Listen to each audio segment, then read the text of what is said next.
दोस्तों नमस्कार, मैं संदीप कुमार एक बार फिर से आप सभी का अपने इस ऑडियो पॉडकास्ट में दिल से स्वागत करता हूं। दोस्तों, आज हम एनएलपी के 7वें प्रीसपोजिशन की बात करेंगे।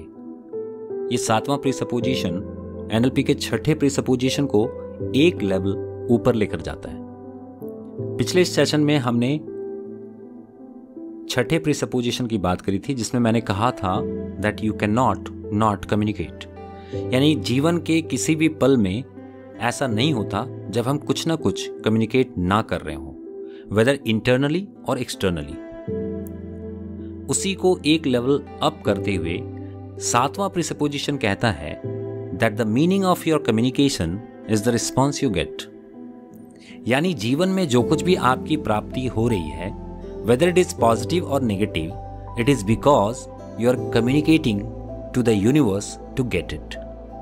अगर आपके जीवन में परेशानियां हैं तो कहीं ना कहीं जाने अनजाने आप परेशानियों को कॉल कर रहे हैं। देखो, इसके लिए आपको लॉ ऑफ एको समझना पड़ेगा। अगर आप किसी पहाड़ी क्षेत्र में जाकर चीखते हैं तो वॉइस आपकी इको होकर आपकी तरफ आती है। This is the law of eco.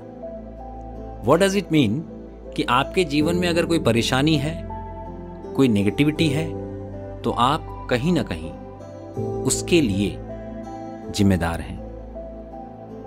ये थोड़ा सुनकर अटपटा लग सकता है, हो सकता है कि आप मेरी इस बात से डिफर करें, लेकिन चूंकि एनएलपी इस बात को कह रही है तो आप जरूरी नहीं कि इसको जबरदस्ती आप इसको माने। Just try to think once, और अगर आपको लगता है कि ये सही है तो इसे सहसा स्वीकार करें। एनएलपी कभी भी अपनी बातों को आप पे थोपती नहीं। Just you need to rethink what NLP says. अब इसको समझ लें आप। जब भी आप इंटरनली और एक्सटर्नली ब्लेमिंग, कंप्लेनिंग जैसे कम्युनिकेशंस करते हैं, उस वक्त आपको सामने से जो रिस्पॉन्स मिलता है वो नेगेटिव ही मिलता है। और अगर, जैसा मैंने कहा, कि जीवन में आप नेगेटिव चीज़ों को फेस कर रहे हैं, प्रॉब्लमेटिक चीज़ों को देख रहे हैं और झेल रहे हैं, तो कहीं ना कहीं आपके अंदर ब्लेमिंग एंड कंप्लेनिंग कम्युनिकेशन है। दोस्तों, एनएलपी की ये presupposition, the meaning of your communication is the response you get, हमें रिस्पॉन्सिबल बनाती है टूवर्ड्स आवरसेल्व्स। हमारे खुद को लेकर हमें ये चीज़ रिस्पॉन्सिबिलिटी देती है कि हम अपने आप को ठीक करें। क्योंकि दुनिया में बाहरी चीजों को या दूसरों को आप बदल सकें, ऐसा संभव नहीं होगा। किसी भी शर्त में वो संभव नहीं होगा तब तक जब तक आप खुद को नहीं बदलेंगे। So we need to think that what we can change first. Now, जिस चीज को आप बदल सकते हैं, जो आपके कंट्रोल में है, आपको केवल उसी पे काम करना चाहिए, और वो है आप, आपके विचार, आपके एक्शन, रिएक्शन, आपके बिहेवियर, आपके हैबिट्स। और इसके लिए आपके इंटरनल एंड एक्सटर्नल कम्युनिकेशन को बेहतर बनाना होगा।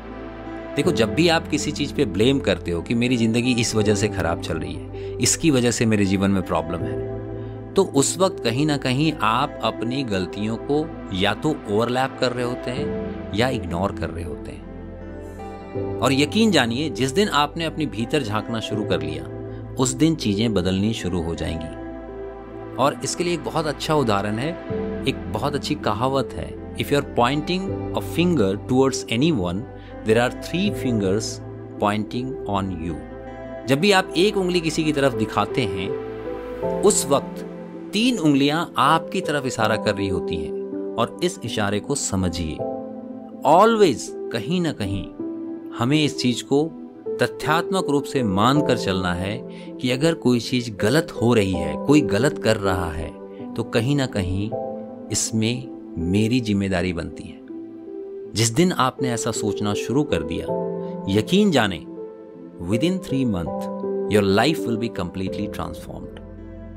दोस्तों, इस प्रीसपोजिशन को अपने जहन में रखते हुए आज से आप ये सोचना शुरू करें और take responsibility of your own selves. Take responsibility of your internal dialogues, your external behavior. Take responsibility of your perception. Take responsibility of your senses.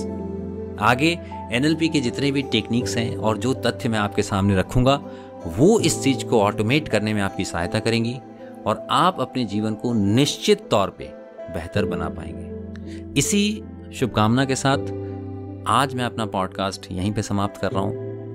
कल फिर से दोबारा आपके बीच आऊंगा एक नए तथ्य, एक नए सत्य और एक बेहतर विचार के साथ। तब तक के लिए आपका बहुत बहुत धन्यवाद। Thanks for being in my life, thanks for being in this course. Thank you so much. Have a nice day ahead. God bless.